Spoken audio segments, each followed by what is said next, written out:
복음에 대해서 분명하게 알아야 우리가 그 복음을 가지고 이단들을 대적할 수 있습니다. 그런데 복음을 모르면 혼동하고 복음이 아닌데도 그것이 진리라고 착각할 때가 참 많습니다.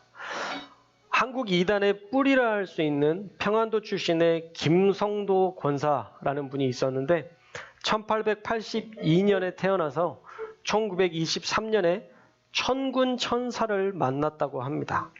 그때 예수님의 계시를 듣게 됐는데 죄의 뿌리가 음란에서 시작되었고 십자가에서 예수님이 억울하게 죽으셨으니 그 십자가는 실패한 것이고 그러니 십자가는 다 없애야 된다라고 얘기했고 또 다른 계시를 받았는데 재림주가 육신을 쓴 인간으로 한반도에 온다라는 이야기를 들었다고 주장합니다. 이게 한국 이단 대부분에게 영향을 주게 되죠. 이 음란의 문제가 피가름의 교리라는 것으로 진화되었고 십자가는 실패로 규정되며 재림주는 결국 다 그게 나다라고 이단들의 교주들이 주장하고 있는 것이죠.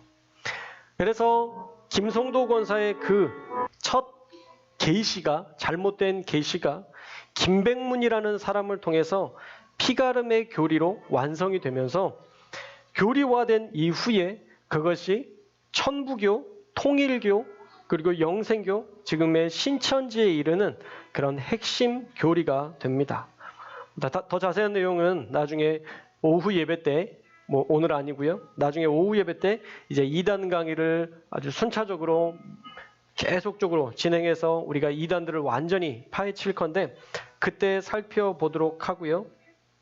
핵심은 인간은 타락했으니까 이 땅에 오신 새로운 메시아를 통해서만 구원받을 수 있는데 그 메시아가 천부교의 박태선 장로요, 참 부모이신 통일교 교주 문선명 한학자요, 그리고 신천지 이만희로 그렇게 이어지는 것입니다. 그러면서 예수님은 실패자라는 것을 강조하고 있어요. 십자가에 사람들에 의해서 죽었고 영생하지 못했으니까 실패자였다라는 것이죠. 결국에는 죽었으니까 영원히 살아야 되는데 그렇지 않고 죽었으니까 실패자였다라고 교리화시켰습니다. 근데 우리는 너무 잘 알죠. 무식하게도 부활의 그 놀라운 역사들을 그들은 빼버린 것입니다. 그리고 그 실패는 이제 새로운 메시아를 통해서 완성돼야 되는데 그게 바로 나야, 박태선. 이 박태선이 얼마나 대단한 사람인 줄 아세요? 천부교가 한때 성도가 100만 명이었대요. 100만 명. 신앙촌 아시죠? 신앙촌. 100만 명이나 되는 성도들이 박태선을 하나님으로 믿고 있었는데 죽고 나니까 엄청난 사람들이 다 빠져나가서 지금은 세력이 거의 미비하죠. 문선명 똑같습니다. 자신이 하나님이라고 메시아라고 이야기하고 있고 이만희 신천지 역시도 똑같습니다. 자기가 성경에 예언된 성령 하나님이다라고 배운 대로 주장하고 있습니다. 그리고 자기를 통해 피가름의 은혜를 경험해야 영생을 받는다는 얼토당토 않는 주장만 서로 반복하고 있는 것이죠. 김성도 권사의 잘못된 첫 계시가 지금까지 이어진 것입니다. 만약 예수님이 십자가에서 죽은 것이 실패였다면 박태선 씨도 영생했어야 되는데 죽었잖아요. 문선명 씨 역시도 그 육체가 영생했어야 되는데 죽었습니다. 그리고 신천지 이만희 씨도 늙어가는 것을 보면 곧 죽을 것 같습니다. 그렇다면 그들도 다 실패 아닌가요? 왜 그들은 예수님의 죽음을 실패로 규정했을까? 아주 간단하죠. 일단 자기가 메시아가 되어야 하니까 예수님보다 더 높은 자리에 올라야 했습니다. 그러니까 예수님의 죽음을 실패로 본 거예요. 창세기에 나오는 하나님처럼 되려는 교만을 그들이 취한 것이죠. 선악과를 따먹은 인간들처럼 하나님처럼 되려는 그 동기 때문에, 그 강력한 동기 때문에 하나님의 자리를 넘봐서 선악과를 따먹었던 아담과 하와의 모습과 전혀 다름하지 않는 그러한 모습으로 그들은 하나님이 되려는 교만함을 가지고 그 자리를 지키고 있는 거예요. 그리고 놀라운 것은요, 문선명은 하나님보다 더 위에 있는 존재로 스스로 격상시켰습니다. 하나님보다 더 높은 존재예요. 2008년 통일교 영계보고서에 따르면 만군의 여호와께서 문선명에게 보낸 편지가 있대요. 뭐 어이없으니까 진정하시고 잘 들으세요. 나 만군의 여호와는 참 부모를 사랑하노라. 참 부모는 통일교 문선명 씨입니다. 참 부모는 이제 모든 것에 승리하고 모든 것을 궤도에 올렸으니 이제 인류의 구세주요 메시아요 왕 중의 왕이 아니겠는가. 이제 만군의 여호와는 모든 감사와 감격과 흥분과 고마움을 참 부모에게 물려주고 싶소. 여호와의 모든 것을 상속하고 싶소. 내 사랑하는 참 부모 만세. 할렐루야. 아무도 아멘 하시는 분이 없네요. 여러분 믿음이 있으신 것 같아요. 문선명에게 하나님이 만세를 부를 정도로 문선명을 하나님보다 더 높은 존재로 스스로 높이고 높아지려는 교리를 마련해 놓았던 것입니다. 사실 조금만 알면 이단들이 얼마나 수준 낮은 교리로 자신을 정당화하려는지가 보이는데 모르니까 성경으로 접근하니까 이것이 마치 위대해 보이고 거룩해 보이는데 결국 이단의 모든 교리는요. 따라해 볼까요? 거룩한 쓰레기. 거룩한 쓰레기일 뿐이에요. 거룩해 보이는데 쓰레기예요. 내가 이 땅에 온 재림주 메시아다. 그게 그들의 결론입니다. 그래서 우리가 복음에 대해서 정말 잘 알아야 돼요. 예수님이 실패자라고 말한다면요. 무조건 이단입니다. 예수님이 사람이 아니었다고 말하면 무조건 이단입니다. 예수님이 신성이 없었다고 말해도 무조건 이단입니다. 모든 이단들은 예수님의 인성을 무시하고 신성을 무시하며 자기의 교주만 신성시하고 있습니다. 그래서 우리가 기독교의 교리를 잘 알아야 되는 거예요.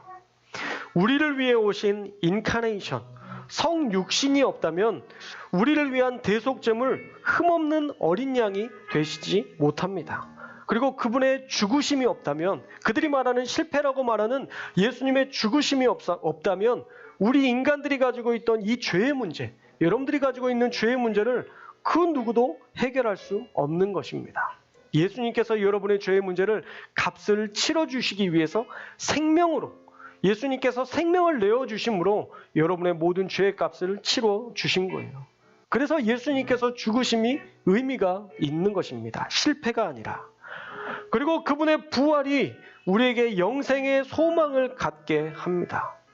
그래서 인간으로 오신 예수님은 우리를 위해서 죽으시고 다시 부활하셨다는 이 믿음의 고백은요, 반드시 예수님이 우리의 유일한 구원자시다라는 이 고백이 담겨 있어야 되는 거예요. 그리고 다시 오실 예수님에 대해서도 우리가 명확한 성경의 기준이 있어야 되는데, 예수님은 재림주로 오실 때 너희가 본 그대로 다시 오신다라고 말씀하십니다. 그러니까 재림주는 어린아이로 태어나는 방식으로 나타나서는 안 된다는 거예요. 인간의 육체를 입고 오셔도 안 됩니다. 재림주는 예수님께서 올라가신 그대로 우리에게 구름 타고 다시 오시겠다 약속하셨기 때문에 이 땅에 어린아이로 태어나서는 안 되고 어떠한 또 다른 방식으로 태어나서는 안 되고 예수님, 우리가 보았던, 우리가 알고 있는 그 예수님 그대로 우리 가운데 재림주로 오실 것이다 라는 것이죠. 그런데 교주들은 다 태어났죠. 그래서 자기가 이 땅에 태어난 재림주라고 말하는데 그것부터가 벌써 성경을 어긴 겁니다. 그리고 예수 이름 외에 다른 구원자를 주신 일이 없다라고 다양한 말씀을 통해서 선언했음에도 불구하고 자기가 하나님이라고 메시아라고 외치고 있으니 말씀대로 산다고 말하는 그들이 말씀 그대로를 믿지 않았고 또 다른 인간을 하나님으로 삼는 것, 이것이 다 죄다라는 것이죠. 첫째로 말씀을 그대로 믿지 않았던 죄, 둘째로 인간을 우상시한 죄, 셋째로 예수님을 거부하고 실패자로 조롱했던 그 모든 죄의 값을 합산하여 그들의 어리석음은 하나님 앞에서 무거운 죄의 값을 받아야 할 것입니다. 사실 복음이 분명해야 이단들의 현혹에 넘어가지 않고 그들의 수준 낮은 교리에 흔들리지 않습니다. 기독교인의 고백은 분명합니다. 예수님은 하나님의 아들이시고 이 땅에 오신 유일한 메시아시고 우리의 죄값을 해결하신 유일한 구원자시고 부활 승천하셔서 하늘 보좌에 오르신 진정한 삼위일체의 하나님이시고 마침내 우리에게 오신 모습 그대로 다시 오실 재림의 주님이시다. 할렐루야. 이런 선명한 믿음의 고백이 있어야 돼요.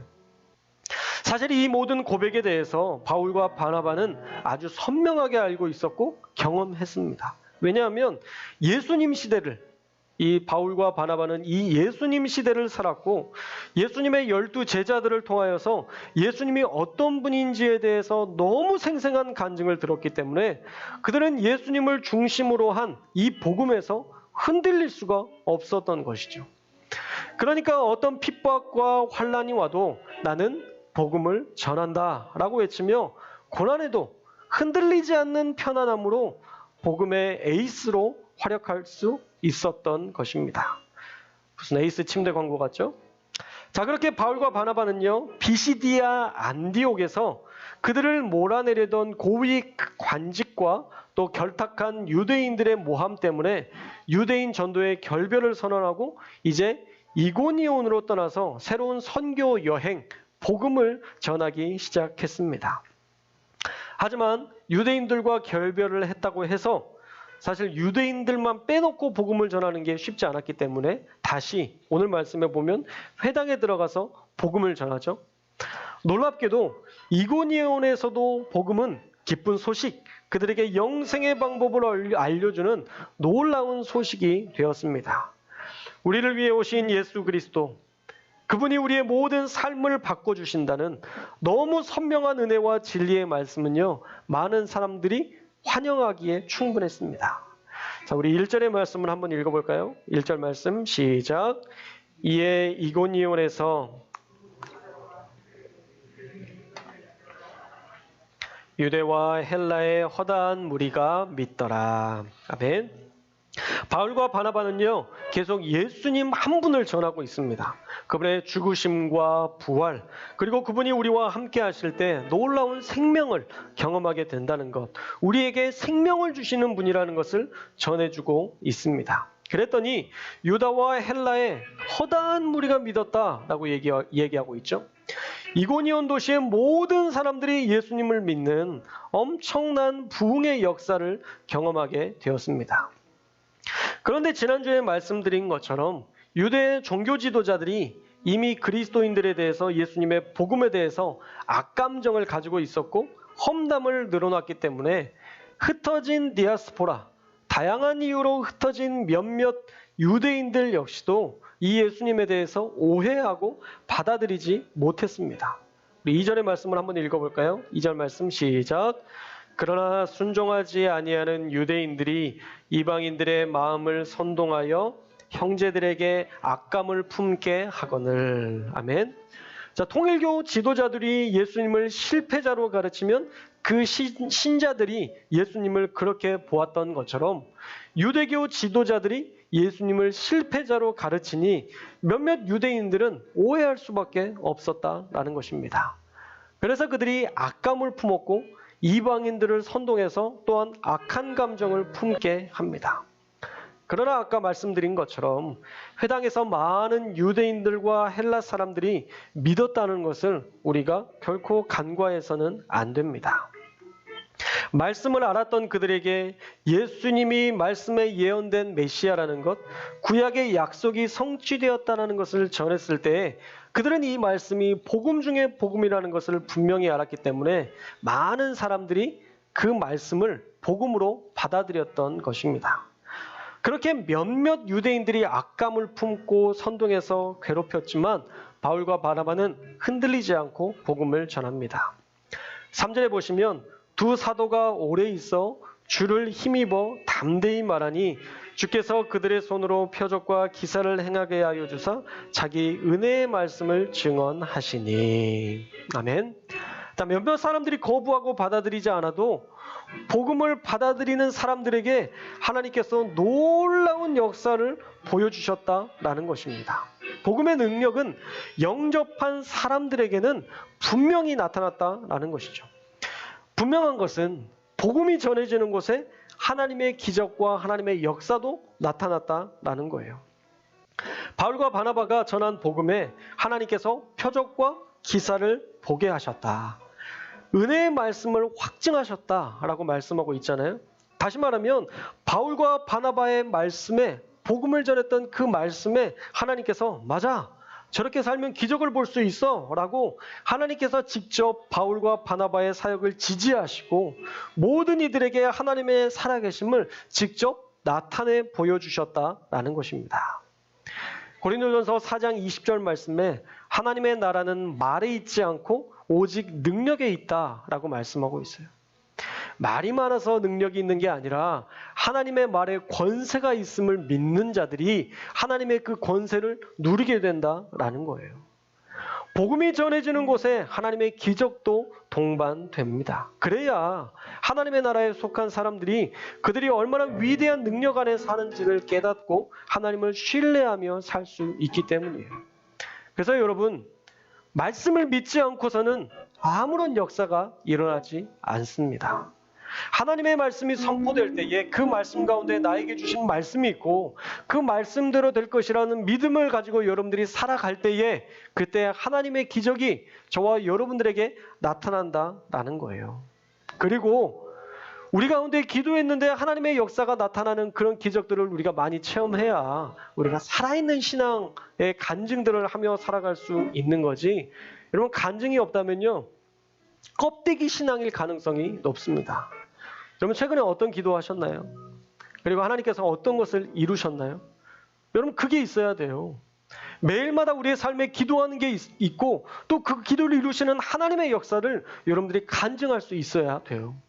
그런데 어느 순간부터 우리가 그런 간증들에 익숙하지 않고 기도에 익숙하지 않고 그냥 하나의 우리의 삶의 패턴이 될 때가 참 많은 것 같아요. 교회 나와야 되니까 나오고 또 끝나면 식사하고 돌아가고 그냥 늘 해왔던 거니까 그렇게 해오는 그런 신앙인의 모습은요, 결코 하나님과 동행하는 신앙이라 할 수 없습니다. 하나님의 살아계심을 체험하지 않는 교회라면 죄송하지만 죽어있는 교회예요. 하나님 앞에 기도했는데 그 기도가 하나도 응답되지 않는다고 하면 그 교회가 어떻게 살아있는 교회고 하나님과 동행하는 교회일 수 있겠어요? 제가 아까 여러분들에게 분명히 얘기했죠. 여러분들이 개척교회 목사님을 섬기는 일에 여러분들이 헌신하면 하나님께서 또 다른 방법으로 채워주실 거다. 여러분 한번 도전해 보시기를 주님의 이름으로 축원합니다. 여러분 기도의 제목과 맞물려서 한번 하나님 앞에 그렇게 서원의 예물을 한번 드려보셨으면 좋겠어요. 어떻게 목사님은 그렇게 담대하게 얘기하세요? 안 되면 어쩌려고? 저는 하나님을 그렇게 만홀하게 여기지 않습니다. 하나님 앞에 선포하면 하나님이 그 모든 것들을 채우시는 하나님이시라는 것을 저는 분명히 믿습니다. 저도 어렵지만 저도 목회자 한 벌값은 해드리려고 저도 기도하고 있어요. 하나님 한 벌값을 해줄 수 있는 재정들을 저에게도 보내주십시오. 그래서 하나님 마음껏 후원할 수 있는 기회를 저에게도 주십시오. 저도 그렇게 기도하고 있습니다. 여러분들도 한번 기도해 보세요. 재정이 없다고 하면 하나님 나눌 수 있는 이 재정을 하나님께서 채워주시고 그것을 통해서 나누는 은혜도 주시고 나눴을 때 또 다른 방식으로 하나님께서 기름 부어주시는 그 기적의 현장을 제가 보게 해주십시오. 여러분 그런 기도 하셔야 돼요. 그냥 에이 안 되면 말지 뭐 그렇게 끝나면요 아무런 기적을 여러분들이 경험할 수 없는 거예요. 교회는 말만 번지르르한 교회가 되어서는 안 되고 하나님의 능력을 날마다 경험하는 교회가 되어야 진짜 복음의 능력을 체험하는 교회가 될 수 있습니다. 어떠든 지난주 말씀처럼 같은 말씀에 다르게 반응하는 사람들이 나타나요. 한 부류는 복음을 받아들이고 기적을 경험했던 부류가 오늘 말씀에 나타났고 또 한 부류는 복음을 거부하고 사도들을 악감정을 품고 박해하는 자들의 부류로 선명하게 오늘도 나뉘어졌습니다. 4절 말씀에 보면 그 시내의 무리가 나뉘어 유대인들을 따르는 자도 있고 두 사도를 따르는 자도 있는지라. 박해하는 자도 있고 복음을 받아들이는 자도 있다라고 4절에 얘기하고 있죠. 그리고 5절에 보면 이방인과 유대인과 그 관리들이 두 사도를 모욕하며 돌로 치려고 달려드니 라고 얘기합니다. 아주 목숨 걸고 죽이려고 하는 거예요. 이 위대한 복음을 듣고 하나님께서 보여주시는 기적을 보았음에도 불구하고 바울과 바나바를 죽이려는 사람들이 있었다는 거예요. 여러분, 복음을 전할 때 이런 위기와 이런 어려움을 바울과 바나바는 감수했다라는 거예요. 그러니까 여러분, 우리가 가끔 물티슈, 지난주에도 물티슈 전도를 우리가 했었는데, 여러분이 전도할 때 물티슈를 받지 않고 지나가는 것만 해도 어떤 일이에요? 감사한 일이에요. 여러분, 이렇게 돌 들고 막 죽이려고 하는 일들이 없다는 것만 해도 우리가 감사한 일이에요. 어떤 사람들이 이렇게 뒷짐지고 가죠. 그러면서 우리를 되게 의식해요. 우리가 줄 걸 알거든요. 그래서 되게 의식하는데 앞만 보고 일부러 이렇게 가요. 왜 그럴까요? 아직 준비가 안 된 분들이에요. 준비가 안 된 분들이 우리의 복음을 받아들이지 않는다고 해서 상처받지 마십시오. 나중에 그들이 복음을 알고 복음을 받아들였을 때 그 감격과는요, 비교도 안 되는 거예요. 그래서 사랑하는 여러분, 복음을 전하는 일에 힘쓰는 저와 여러분들이 되시기를 주님의 이름으로 축원합니다. 전도지를 줬는데 기분 나쁘게 안 받았다. 나에게 돌을 던지지 않은 게 얼마나 감사한 일인가. 기뻐하심으로 감사함으로 또 다른 사람에게 복음을 전하는 저와 여러분들이 되셨으면 좋겠습니다. 결국은요, 바울과 바나바는 그곳에서 도망칠 수밖에 없었습니다. 왜냐하면 복음을 또 전해야 됐기 때문에. 루가오니아의 두 성 루스드라와 더베 그 근방으로 가서 거기에서도 복음을 전하게 되었습니다. 7절 말씀에 보면 거기서 복음을 전하니라. 죽는 일이 있어서 죽을 것 같은 핍박이 있고 고난이 있어도 그것이 그들에게 트라우마가 돼서 아유, 전도는 못하겠다라고 전도를 마무리했던 게 아니라 돌 던지면, 받아들이지 않으면 또 다른 곳으로 가서 복음을 전하고, 또 돌을 던지고 악감정을 품고 정치적으로 탄압하면 또 다른 곳으로 가서 복음을 전해서 받아들일 수 있는 사람들에게 계속 복음을 전했던 이 바나바와 바울의 이 전도의 현장을 여러분들이 꼭 기억하실 수 있기를 주님의 이름으로 축원합니다. 그래서 오늘은 두 가지 은혜를 간단하게 나누려고 하는데요. 첫째는 우리가 복음을 더 분명하게 깨닫고 선명하게 알고 믿어야 된다는 거예요. 여러분, 예수님을 드러낸 복음, 그건 무조건 가짜입니다. 메시아로 오셨고 우리를 위해서 값을 치르셨고 그분이 다시 하늘에 승천하셔서 그분의 온 권세를 예수 그리스도에게 다 주셨다고 우리가 아까 교동문을 통해서도 읽었었는데, 또 다른 인간이 나타나서 이 땅을 구원해야 된다? 그리고 이스라엘이 아니라 대한민국에 또 다른 메시아를 보내주신다? 그건 정말 말도 안 되는 것이죠.